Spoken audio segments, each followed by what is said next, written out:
সাগরদিঘিতে ভেঙে পড়ল বাড়ি, মাটির দেওয়াল চাপা পড়ে মৃত্যু হলো শিশুর। দুজন আশঙ্কাজনক অবস্থায় ভর্তি মুর্শিদাবাদ মেডিকেল কলেজ হাসপাতালে।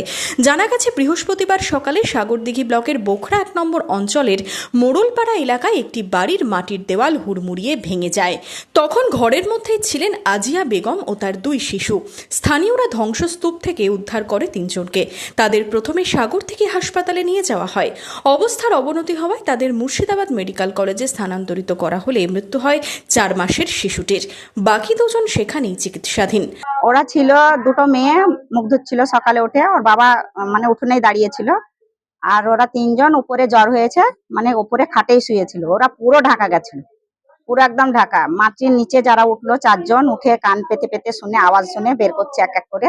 ছেলেটাকে বের করলো, ছেলেটার ঘাড়টা মটকে গেল, এইভাবে শুয়ে নিয়ে যাচ্ছে। তারপরে যেতে যেতে ছেলেটার নাক দিয়ে রক্ত বের হলো। ওর মা খুব কান্নাকাটি করছে, ভেতরে ভেতরে আওয়াজ শুনছে আর বের করছে। তারপরে একটা মেয়েকে বের করলো, ছোট মেয়েটাকে। তারপরে ওর মাকে বের করলো। ওর মার একদম কপাল ফুলে গেছে, 2 চোখ দিয়ে অনেক জ্বালা করছে, জ্বালা করছে। মাটি ঢুকেছিল মাথায় টাথায়, অনেক মাটি, পুরো পুরো ঢাকাই ছিল একদম। সাত সকালে মর্মান্তিক এই ঘটনায় শোকের ছায়া নেমে এসেছে গোটা এলাকায়।